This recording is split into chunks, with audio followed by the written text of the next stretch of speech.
Have you ever wondered what would happen if the Clock Titan switched places with the Camera Titan? This means that every time we see the Clock Titan, he's going to be replaced by the Camera Titan, and the other way around. How do you think they would both fare against the threats? What decisions would they make? And in general, how would it change the entire story? So, without any further ado, let's get right into it. We first saw the Camera Titan in the first part of the episode, which means that in this scenario, the Clock Titan would show up even earlier. But since the camera was in his base form, the base Clock Titan and the Speaker Titan would be attacked. I think the Skibidis would know not to mess with the Clock Titan, so they'd try to infect the Speaker Titan instead, while distracting the Clock Titan. With this strategy, they'd be successful, and the Speaker Titan would be infected. But before the Clock Titan realized, they had already retreated alongside the Speaker. So he boosts along with them, trying to track the Speaker Titan down and uninfect him. But it was all the Skibidis' plan. Now they have an open base to attack, which is the Clock Base. A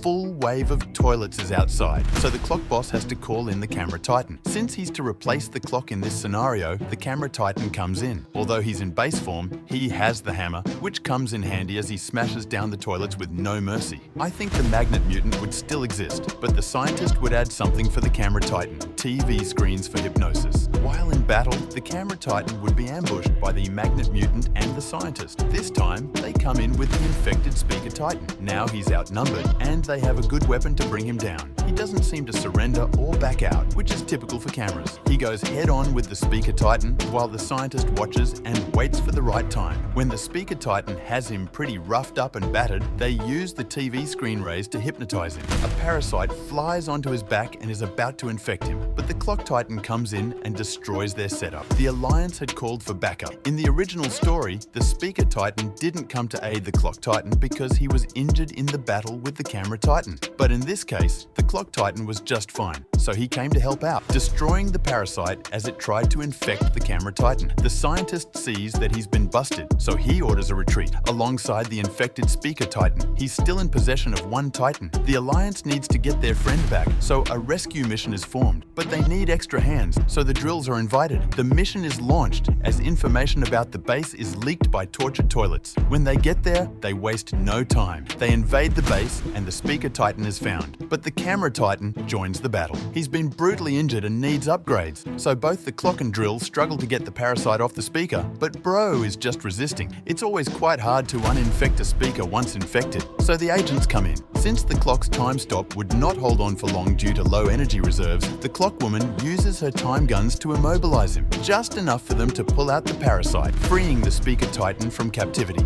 A huge win for the Alliance. But now, with this win, they have to retaliate against the Skibidis. They carry out more raids on their base. When they attack a particular base, the Skibidis form an ambush against the Alliance. This time, since the scientist doesn't have access to the clock technology to immobilize them, he just ambushes the Drill instead. He uses kamikaze mutants during the battle. By now, the Alliance would have gotten the signal that it was an ambush and retreated. But for some dumb reason, the Drill decided to stay and fight. While in battle with the kamikaze mutants coming in, the Drill Titan tries to drill underground to evade the blast, but it's already too late. Some of the bombs touch him. His body is still intact, but pretty much battered up. He can't retreat with this body, so the Drill Chief makes the decision to eject and retreat, keeping an insurance policy to destroy the body to avoid an infected Drill from springing out the next day. And that's how the Drill lost his body. The Alliance is not happy with this outcome, so they send the Titans for upgrades to help them stand against the ever-increasing threat. The upgrades have to be quick and effective, as there's only so much the agents can do.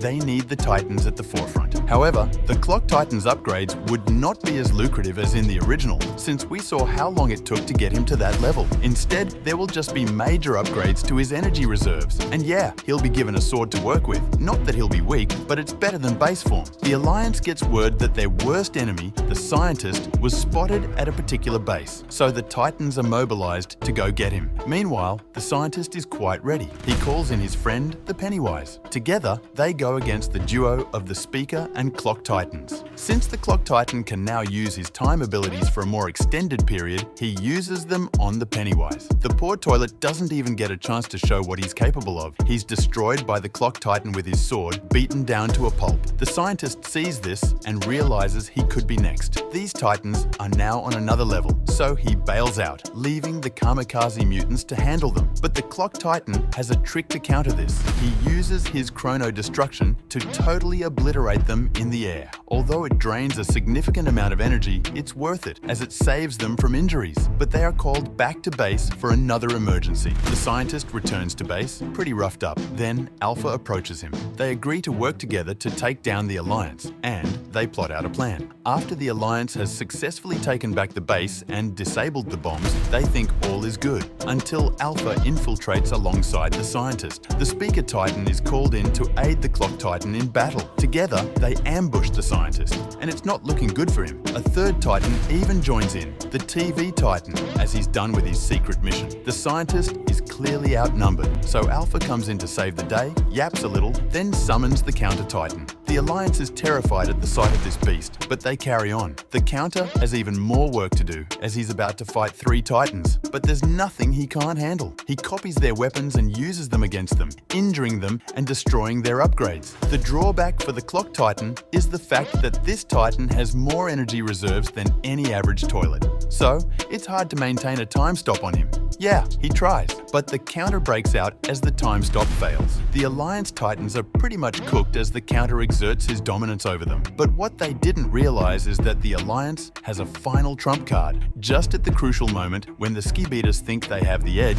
both the upgraded Drill Titan and the upgraded Camera Titan come in. Judging by the amount of time taken to upgrade this Titan, although he may not have time abilities, you can tell he's just as strong as the upgraded clock from the original. His stats are maxed out. Together, the duo of Drill and upgraded Camera pounce on the Counter Titan, and with a final death stare from the Camera Titan, now fueled by immense energy reserves, he defeats the Counter Titan. Alpha tries to retreat, but he's properly taken care of. Since the clock switched places with the Camera Titan, he'll obviously be the strongest of all the Titans. So he leads the charge as they attack the G-Man Apocalypse. Since the Skibidis don't have a strategy to immobilize him like they did with the clock in the original story, they may try to use a giant TV screen, like we saw Leo try, which ended very badly. There's no stopping the Titans as they storm the base. And in a full-on battle, they're able to stop the G-Man Apocalypse from ever unleashing. Now, the next threat they'll face is the Sinister. The Clock Titan discovers that the Sinister is free. But since they're not busy with G-Man Apocalypse anymore, all the Titans join forces to battle the Sinister, which, I guess, with the Clock Titan not upgraded to his prime, would be instant GG. But what do you think? Can the combined efforts of all the Alliance Titans take down the Sinister? Write your thoughts in the comments, and check out this video to watch ChatGPT roast the Skibidi Multiverse villain's unique Clockman out.